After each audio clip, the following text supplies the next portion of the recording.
You know exactly what you're doing. You stand up with a mission, you walk in the next room, and your brain hands you a blank page.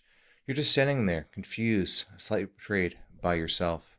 Here's the thing that almost nobody knows. This isn't you getting old and it isn't your brain glitching. It's a documented, studied, named phenomenon. Scientists call it the doorway effect, or less dramatically, the location updating effect. And the cause might be the most ordinary object in your house, the door you just walked through. It starts in 2006 with two researchers at the University of Notre Dame, Gabriel Urbanski and David Copeland. They built a simple game. You walk up to a table, pick up an object, carry it to another table, and put it down. Sometimes the second table is in the same room. Sometimes you have to walk through a doorway to reach it. Then, surprise quiz. They ask you what you're carrying. Same distance walked either way. The difference is whether a door was involved. By 2011, Urbanski's team had run the experiment every way you could think of. Virtual rooms, real rooms with real boxes so people couldn't cheat, big screens, small screens, and the pattern held up. People who walked through a doorway forgot more than people who walked the same exact distance across one big room. The door was doing something. The walking wasn't the problem, the threshold was. Now here's the part that turns a fun fact into a genuine mystery. You think the fix is obvious. Just go back to where you started. They tested that. People walked back into the original room and it did not help. The memory didn't come back, which is strange because if forgetting were just about being in the wrong surroundings, returning to the right ones should rescue it. It doesn't. So whatever the door did, it wasn't just changing the wallpaper around you. It did something to the memory itself. The leading explanation comes from something called segmentation theory. Your life is one continuous, unbroken stream of experience, but your brain refuses to store it that way. That would be like filming your entire life as a single, unedited, 12-hour shot. Useless. So instead, your brain chops experience into chunks, events, almost like chapters in a book or scenes in a movie. And it does this automatically, whether you want it to or not. The boundaries between these chunks are called event boundaries. And it turns out a doorway is a textbook event boundary. New room, new scene, new chapter, snip.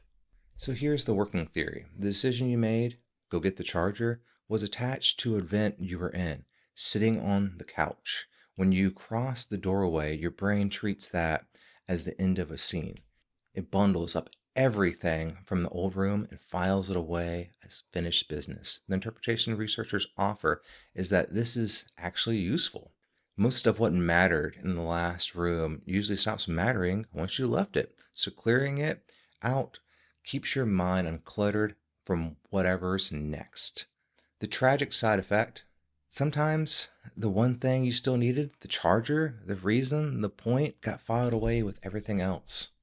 And if you think that's weird, a 2014 study pushed it further. They had people just imagine walking through a door. No real door, no movement, no screen, purely in the mind. And the forgetting effect still showed up, which strongly suggests the trigger isn't really the physical door at all. It's the mental act of starting a new scene.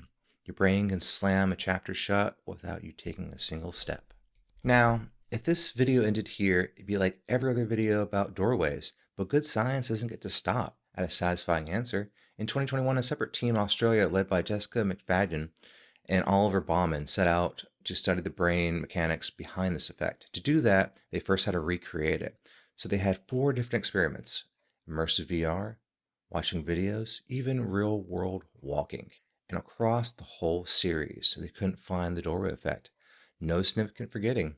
People just remembered their stuff. As Bauman put it, at first they assumed their participants were simply too good at the task.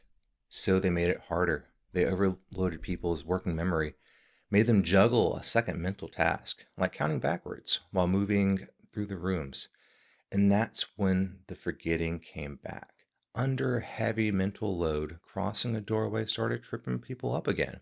So the modern picture is more nuanced and honestly more useful. The doorway by itself isn't some memory erasing portal, it's a trigger. And it mostly fires when your brain is already overloaded, distracted, multitasking, juggling. The door doesn't pickpocket a relaxed mind, it pickpockets a busy one, which points to a genuinely practical takeaway. The researcher's own advice is refreshingly low tech. Keep the task you're on at the front of your mind until it's actually done. Don't let your brain start closing the chapter before you finished it. So if you're heading somewhere to do one specific thing, hold on to it. Say it out loud. Picture yourself doing it. Or just don't pile three other thoughts on top before you arrive. You can't stop your brain from chopping life into scenes. That's a feature, not a bug. But you can avoid handing it a doorway while it's drowning in tabs. So the next time you walk into a room and your brain hands you a blank page, just don't take it personally.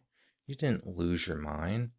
Your brain just filed away a chapter a little early, the way it's been doing your whole life, mostly to keep you sane. It's not a malfunction, it's editing, annoying, occasionally larger related editing.